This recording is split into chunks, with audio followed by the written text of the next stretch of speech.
Class 8th, Ruling the Countryside. History, Chapter number 3.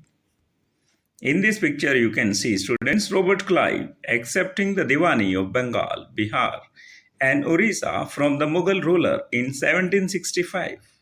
1765 में Mughal ruler से Robert Clive Bengal के जो राजस्व अधिकार हैं, फाइनेंशियल राइट हैं, टैक्स लेने के अधिकार हैं, उनको जो है स्वीकार कर रहे हैं। और इस पिक्चर में आप देखेंगे कि हाथी हैं, राजा का दरबार है, कुछ अंग्रेज हैं, और ये फोटो खींची नहीं गई है, ये कैमरे से ली हुई फोटो नहीं है, ये पेंटर द्वारा बनाई हुई फोटो है। The company becomes the Diwan, और कंपनी दीवान बन गई, यानी कि राजस्व वित्त अधिकारी बन गई। On 12 August 1765, On 12th August 1765, the Mughal Emperor appointed the East India Company as the Diwan of Bengal. 12 अगस्त 1765 को मुगल एम्परर ने ब्रिटिश ईस्ट इंडिया कंपनी को दीवान घोषित कर दिया बंगाल का। The actual event most probably take place in the Robert Clive's tent with a few Englishmen, कुछ अंग्रेज and Indian as witness. But in the painting above, the event is shown as a majestic occasion. इसको बहुत शाही अवसर के तौर पर इस तस्वीर में दिखाया गया है। Taking place in grand setting, the painter was commissioned by Clive to record a memorable event in Clive's life. और ये काम किसने किया? पेंटर ने किया। पेंटर को अपॉइंट किसने किया था? रॉबर्ट क्लाइव ने। The grant of Diwani clearly was one such event in British imagination. और ब्रिटिश की दृष्टि में ये बहुत बड़ा काम था। As the company become the chief financial administrator of the territory under its control, और यहाँ कंपनी जो है सबसे ज़्यादा ताकतवर हो गई फाइनेंशियल मामले में। Now it had to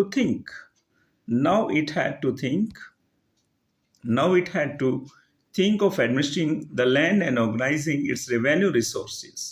अब कंपनी अपने रेवेन्यू रिसोर्सेज को दोबारा से अपने तरीके से व्यवस्थित कर सकती थी। This had to be done in a way that could yield enough revenue to meet the growing expenses of the company, और इतना राजस्व कंपनी को मिल जाता कि जो उसके यहाँ बढ़ते हुए खर्चे हैं उनको पूरा कर सके। A trading company had also to ensure that it could buy the products. एक ट्रेडिंग कंपनी यहाँ से सामान खरीद सके, it needed and sell what it wanted. और जहाँ कहाँ बेचती थी? भारत से सामान खरीदती थी कंपनी और यूरोप में भेजती थी। तो इसमें एक सामान्य तरीका है बेटे, कंपनी जब पहले सामान खरीदती थी तो यूरोप से सोना और चांदी और पैसा लेकर आती थी, तब भारतीय व्यापारियों से सामान खरीदती थी और उस सामान को खरीद कर यूरोप में एक्सपोर्ट यानी कि यूरोप में बेचती थी। अब कंपनी को क्या आसानी हो गई? सामान खरीदने के लिए अब कंपनी को यूरोप से न सोना और चांदी मंगवाना, उसको यहीं हमारे जो किसान हैं, हमारे जो व्यापारी है, वही टैक्स के तौर पर कंपनी को पैसा देंगे, उसी पैसे से कंपनी सामान खरीदेगी सस्ती दरों पर, चीप रेट्स पर, और उसको यूरोप में बेचेगी। ये कहानी है, इस चैप्टर में आप पढ़ेंगे। अभी इसमें कहा कि over the years, the company also learnt that it had to move with some caution, कि सावधानी के साथ कंपनी को कदम रखने होंगे। Being an alien power, क्योंकि कंपनी यहाँ विदेशी है, फॉरेनर है, alien means foreigner.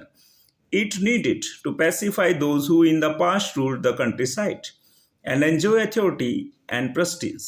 Those who had held local power had to be controlled, but they could not be entirely eliminated.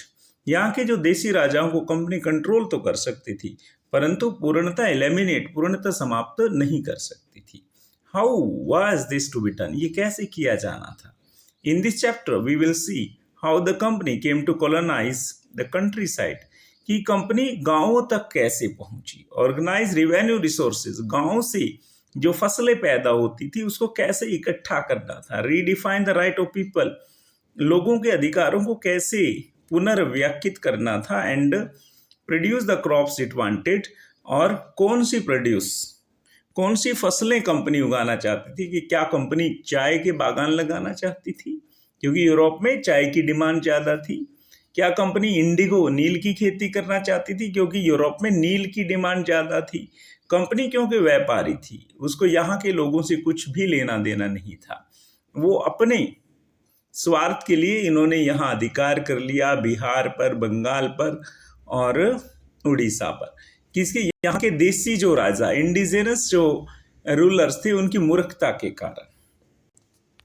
Revenue the company, revenue for the company had become the Diwan, और company अब दीवान बन गई। The company had become the Diwan, अब company दीवान बनेगी। The company had become the Diwan but it still saw itself primarily as a trader. वो प्रशासक तो बन गए थे परंतु अभी भी अपने आप को व्यापारी मान रहे थे। It wanted a large revenue income but was unwilling to set up any regular system of assessment and collection. The effort was to increase the revenue as much it could and buy fine cotton and silk cloth cheaply as possible. और company को पैसा किस लिए? कि fine cotton, अच्छा जो कपास है सूती वस्त्र बनाने के लिए, उसे खरीद सके, और सिल्क क्लॉथ खरीद सके सस्ते में, और विद इन 5 years, 5 साल के अंदर, just after 1765, within 5 years the value of goods brought by the company in Bengal doubled. Bought by the company ने जो 1765 के 5 सालों में कितनी चीजें खरीदी, वो दुगनी हो गई। मान लो कंपनी पहले 1 करोड़ का माल खरीदती थी, अब 2 करोड़ का माल खरीदने लग गई। तो 1 करोड़ एक्स्ट्रा पैसा कहाँ से आया? हम भारतीयों ने ही कमा कर दिया कंपनी को। The company had purchase goods in India by importing gold and silver from Britain. उससे पहले मैंने बताया था ना कि वो सोना और चांदी लेके आते थे, गोल्ड एंड सिल्वर लेके आते थे, परंतु अब जरूरत ही नहीं थी। Now the revenue collected in Bengal could finance the purchase of goods for export. अब तो now the revenue collected in Bengal could finance the purchase of goods for export, यानी कि अब जो है खुद हम उनको फाइनेंस करके दे रहे थे चीजें खरीदने के लिए। Next, soon it was clear that the Bengal economy was facing a deep crisis. इसका प्रभाव क्या हुआ students? Soon it was clear that the Bengal economy was facing a deep crisis. Bengal की जो अर्थव्यवस्था थी वो अब गहरे संकट में आने वाली थी। क्यों? आर्टिजन्स वर डेजर्टिंग विलेजेस, और आर्टिजन्स जो लोग गांवों में काम करते थे, जैसे लोहे का, सोने का, चांदी का, कपड़े बनाने का, इनको आर्टिजन्स कहते थे, वो गांव छोड़ रहे थे। Since they were being forced to sell their goods to the company at low prices, क्योंकि अब सामान खरीदने वाली सिर्फ एक कंपनी रही। पहले फ्रांस भी सामान खरीदता था, हॉलैंड भी सामान खरीदता था, पुर्तगाल भी सामान खरीदता था, परंतु कंपनी ने उन सबको यहाँ से भगा दिया। अब सिर्फ अंग्रेज बचे, और यह फाइनेंशियल राइट मिलने के बाद सिर्फ कंपनी के व्यापारी बचे, और कंपनी के व्यापारी लोगों से सस्ता सामान खरीदते थे। जब वह सस्ता सामान खरीदेंगे तो बनाने वाले को तो प्रॉफिट लाभ होगा ही नहीं, तो वह अपना काम बंद कर देगा। जब वो अपना काम बंद कर देगा तो मजदूर के तौर पे कहाँ जाएगा? शहर में जाएगा। अब यहाँ being forced to sell their goods to the company at low prices, peasants were unable to pay the dues that were being demanded from them. Peasants, काश्तकार जो जमीन पर खेती करते थे। Artisanal production was in decline, और जो भी काम थे आर्टिजनल, ठीक है, जो भी हाथ के कारीगर काम करते थे, वह प्रोडक्शन घट गया। And agriculture cultivation showed science of collapse, और जो अर्थव्यवस्था कृषि का जो काम था वह भी कोलैप्स हो गया, एकदम ढेर हो गया। Then in 1770 terrible famine killed 10 million people in Bengal. In 1770 में बंगाल में एक भयानक अकाल पड़ा, और जिसमें 10 मिलियन, 1 मिलियन में 10 लाख होते हैं, 1 करोड़ लोग मारे गए। About 1/3 of the population was wiped out, यानी कि 1/3 पॉपुलेशन जो है बंगाल की वो खत्म हो गई। क्यों? क्योंकि अकाल में, बारिश में क्या हुआ? प्रोडक्शन नहीं हुआ, और प्रोडक्शन नहीं हुआ तो लोग भूख के कारण जो है वो दम तोड़ गए। A weekly market in Murshidabad in Bengal. इस फोटो में आप देखेंगे peasant artisans from the rural areas regularly came to these weekly markets haats. ये वीकली मार्केट हैं to sell their goods and buy what they needed. These markets were badly affected during the times of economic crisis. और ये जो market है ये badly affected हुई, लगभग बंद हो गई। Next, the need to improve agriculture. अब इस तस्वीर में आप देखें, यह है Charles Cornwallis. Cornwallis was the Governor General of India when the permanent settlement was introduced. Permanent settlement किसका? कर का। भाई अगर हमारे पास मान लो कि 2 लाख एकड़ जमीन है, 2 लाख एकड़ जमीन से पहले क्या करते थे, जितना उत्पादन होता था, मान लो कि 10 बोरी चावल पैदा हुई तो उसमें से 4 बोरी जो है राजा ले जाता था, ठीक है, 5 हुई तो उसमें से 3 ले गया। तो कंपनी ने कहा कि हमें परमानेंट, आपकी कितनी ही बोरियां हों, हमें गांव में से इतना अनाज 100% चाहिए। इसको कहते हैं कि परमानेंट सेटलमेंट, सहायक संधि, यानी कि स्थायी बंदोबस्त के नाम से इसको जाना। और ये किसने अप्लाई किया था? कॉर्नवालिस ने। Students, the need to improve agriculture, the need to improve the agriculture, इसमें आप देखेंगे if the economy was in ruins, यदि अर्थव्यवस्था जो है नष्ट हो गई। अर्थव्यवस्था क्या थी? लोग खेती करते थे, उसको बाजार में बेचते थे और उससे अन्य चीजें बनाई जाती थी, लोगों का गुजारा होता था। The company be certain of revenue income, most company officials began to feel that investment in land had to be increased and agriculture had to be improved. बहुत सारे कंपनी के अधिकारी चाहते थे कि एग्रीकल्चर से हमें इनकम होनी चाहिए।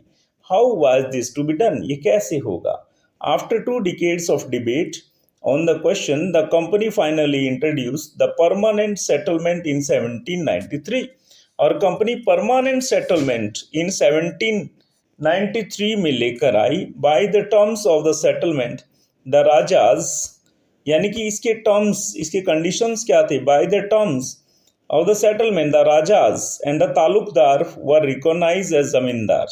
राजाओं को और तालुकदारों को, ठीक है, उनको जमींदार बना दिया गया कि आप 3, 4, 5 या 10 गांवों के जमींदार हैं। आप यहाँ से लोगों से गेहूं इकट्ठा करोगे, कुछ हिस्सा आप रखोगे और बाकी कंपनी को दे दोगे। They were asked to collect rent from the peasants and pay revenue to the company. और वो किसानों से टैक्स इकट्ठा करेंगे और कंपनी को दे देंगे। इस तरह से ठेकेदार बना दी गई। कॉन्ट्रैक्टर, जमींदार, ये ठेकेदार बन गए और इन्होंने लोगों के साथ बहुत जुल्म किया, इन ठेकेदारों ने, इन कॉन्ट्रैक्टर्स ने। The amount to be paid was fixed permanently, that is it was not increased ever in future. It was felt that this could ensure a regular flow of revenue into the company's offers and at same time encourage the zamindar to invest in improving the land. कि जमींदार भी यहाँ improve करे। Since the revenue demand of the state would not be increased, the जमींदार would benefit from increased production from the land. कि जमींदार को कहा कि जैसे प्रोडक्शन बढ़ेगा उसका हिस्सा आपको कंपनी को देना होगा। और प्रॉब्लम क्या थी students? The permanent settlement however created problems. Company officials soon discovered that zamindar were in fact not investing in the improvement of land. The revenue that had been fixed was so high that the zamindars would be difficult to pay. और जमींदार को कहा कि company ने आपको 10 लाख रुपए देने हैं, तो जमींदार को वो बड़ा मुश्किल लगा। 10 लाख रुपए कहाँ से इकट्ठा करता? एनीवन हु फेल्ड टू पे द रेवेन्यू लॉस्ट हिज जमींदारी। जो कंपनी को निश्चित पैसे नहीं दे सका उसकी जमींदारी चली गई। Numerous zamindars were sold off at auctions organised by the company. और फिर कंपनी ने जमींदारी की नीलामी की। By the first decade of the 19th century, the situation changed. The prices in the market rose. और चीज़ों के दाम बढ़े 19वीं शताब्दी के शुरू में 1801 और 1810 तक। The prices in the market rose and cultivation slowly expanded. Cultivation slowly expanded, और जो खेती बाड़ी थी वो विस्तृत ज़्यादा होने लगी। This meant an increase in the income of zamindars but no gain for the company since it could not increase a revenue demand that had been fixed permanently। और कंपनी ने कहा था कि आपको 10 लाख रुपए इतने गांवों से देने हैं, तो वो 10 लाख रुपए दे देते थे। वही कंपनी ने देखा कि भाई चीज़ों का उत्पादन बढ़ गया है, उससे किसानों की आमदनी बढ़ गई है, ज़मींदारों की आमदनी बढ़ गई है, परंतु कंपनी की जो है आमदनी नहीं बढ़ी, तो उससे कंपनी टेंशन में आ गई। अभी कह रहा है कि इवन द जमींदार did not have an interest in improving the land. Some had lost their lands in the earlier years of settlement. Others now saw the possibility of earning without the trouble and risk of investment। अब जमींदार कमा रही थी, तो company को यहाँ दोबारा से सोचना पड़ा कि अब क्या करें। स्टूडेंट्स, ये महाल क्या है? ये बहुत इंपॉर्टेंट टर्म है। What is Mahal? In British revenue records, Mahal is a revenue estate which may be a village or a group of villages। Mahal in the British revenue record, जो ब्रिटिश रेवेन्यू रिकॉर्ड थे, महाल का मतलब है एक बड़ा गांव जिसमें 3, 4, 5 हजार या 10 हजार एकड़ जमीन हो, या कुछ गांवों का समूह जिसमें 3 या 4 गांव हैं, ठीक है, और वहां से इकट्ठे हमें पता हो कि ये 4 गांव है ABCD, इनके पास इतनी जमीन है और यहाँ इतना उत्पादन होता है, तो इतने लाख का उत्पादन होता है, इतना लाख जो है कंपनी इनसे ले सकती है। तो इस एक इकाई को, रेवेन्यू इकाई को क्या कहा गया? महाल कहा गया। महालवाड़ी सिस्टम इसको बाद में कहा गया। स्टूडेंट्स, अब इसमें आप देखेंगे a new system is devised, ठीक है, to collect the revenue from the villagers या from the that is a peasants या फ्रॉम द एग्रीकल्चर, ठीक है ना, laborers। By the earlier 19th century, many of the company officials were convinced that the system of revenue had to be changed again। कि जो permanent settlement है 1793 में जो start हुआ था वो फेल हो गया। How could revenues be fixed permanently at a time when the company needed more money to meet its expenses of administration and trade। कहता है एक बार हमने जो फिक्स कर दिया उससे काम नहीं चलेगा, क्योंकि कंपनी के खर्चे हर रोज बढ़ रहे हैं। अब स्टूडेंट्स, अब ये बहुत इंपॉर्टेंट आप पढ़ने जा रहे हैं चीज़ें। In the north western provinces of the Bengal presidency, Bengal presidency यानी कि जो दैट इज जो अंग्रेज थे, जो कंपनी थी, वो पूरे प्रांत को एक प्रेसिडेंसी कहती थी, ठीक है, जिसमें बिहार, उड़ीसा और बंगाल आ गया, ठीक है, आज का बांग्लादेश भी उसमें इंक्लूड था। In the north western provinces of Bengal presidency, most of this area is now in Uttar Pradesh. An Englishman called Holt Mackenzie, Holt Mackenzie ने एक नया फार्मूला जो है आविष्कार किया, devise the new system which came into effect in 1822, ठीक है ना। Who discovered this? Holt Mackenzie, and it came into effect in 1822। He felt that the village was an important social institution in the northern Indian society, कि जो उत्तरी भारत समाज है उसमें गांव का अपना एक महत्व है। गांव में कुछ 100, 200, 500 घर होते हैं और उसमें 3, 4 हजार लोग रहते हैं और उनके पास अपनी ज़मीन है, अपना खेती का तरीका है। वहाँ से हम जो है ना टैक्स गांव में से इकट्ठा करें। Needed to preserve under his direction collectors went from, यानी कि जो टैक्स इकट्ठा करने वाले हैं ना स्टूडेंट्स, वो विलेज टू विलेज जाएंगे, वो किसी को ठेका नहीं देंगे ज़मींदार को, ठीक है। कहते हैं हमारे ही आदमी, ही फेल्ट दैट, उसने अनुभव किया, the village are an important social institution in northern Indian society and needed to be preserved.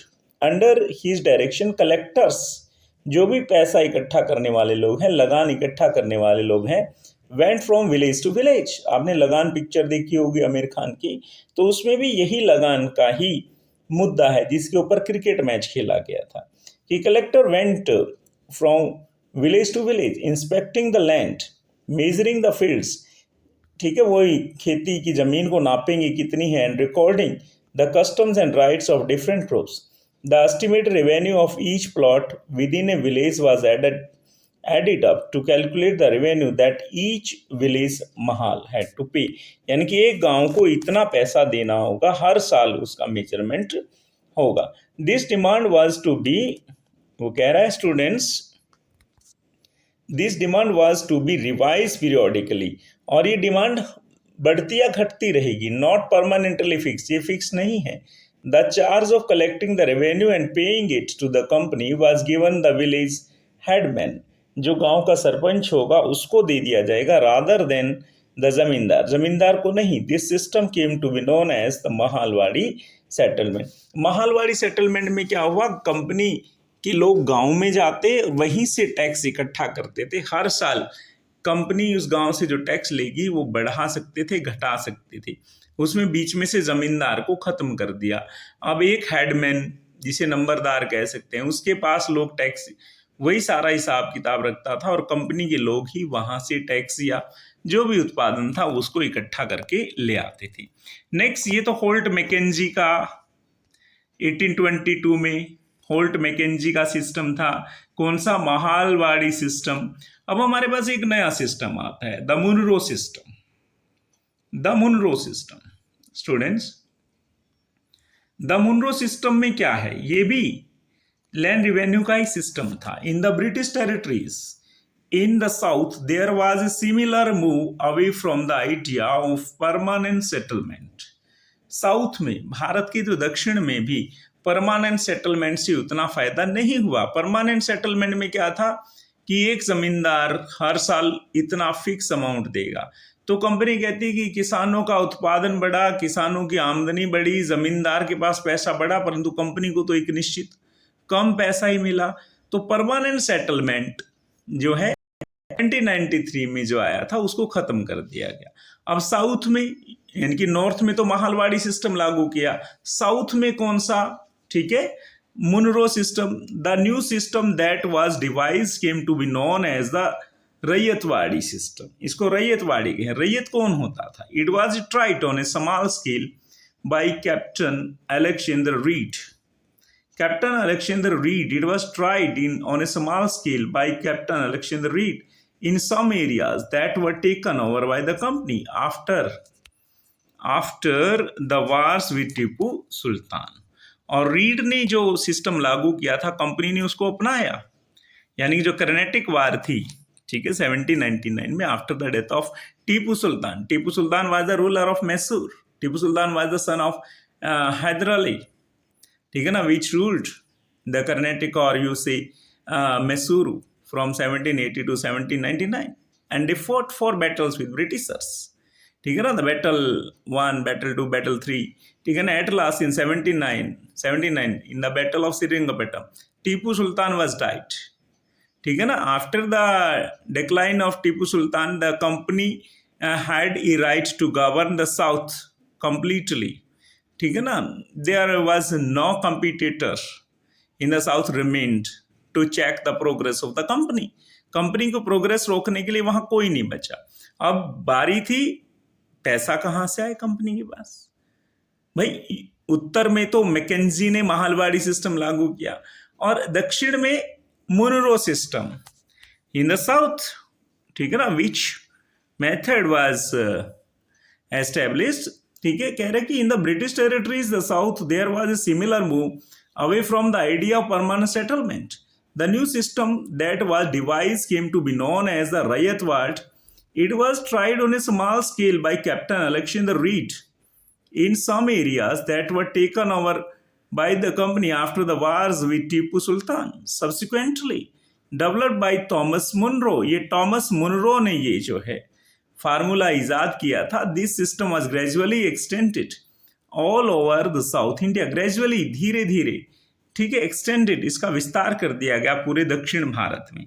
तो इस फार्मूले के कौन इन्वेंटेड थे, किसने इसको इन्वेंट किया था, किसने इसको डिस्कवर किया, रीड एंड मुनरो। इसको रीड एंड मुनरो सेटलमेंट कहा जाता है। रीड एंड मुनरो बहुत इंपॉर्टेंट है स्टूडेंट्स, एंजॉय कीजिए with Devendra Rohila. Share and subscribe my channel, ठीक है। Read and Munro felt that in the south there were not traditional zamindar, कि रीड एंड मुनरो ने कहा कि वहाँ जमींदार तो है नहीं, किसान के पास जमीन है तो किसान से ही हम टैक्स इकट्ठा कर लेंगे। मान लो कि एक किसान के पास 10 एकड़ जमीन है और उसके पास 100 क्विंटल गेहूं पैदा होता है, तो उसमें से कंपनी 40 लेगी या 50 क्विंटल लेगी। तो डायरेक्ट रैयत यानी कि जो खेती कर रहा है, रैयत कौन है? जो खेती कर रहा है। अब इसमें देखो, the settlement they argued had to be made directly with the cultivators. Ryot यानी कि जो खेती कर रहा है, कल्टीवेटर है जो खेती कर रहा है, उसको रैयत कहा है। हु हैड टिल्ड, जो किसान, टिल्ड मतलब हल चला रहा है, द लैंड फॉर जनरेशन, जो पीढ़ियों से उस जमीन पर हल चला रहा है वही उसका मालिक है। Their fields had to be carefully and separately surveyed, और कंपनी ने सर्वे किया कि ये जमीन किसकी है, ये जमीन किसकी है, और उसको लिख लिया।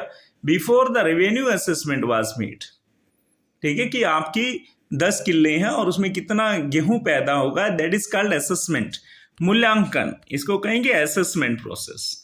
ठीक है। Munro thought that the British, Munro ने सोचा the British should act as paternal father figure protecting the rights under the village.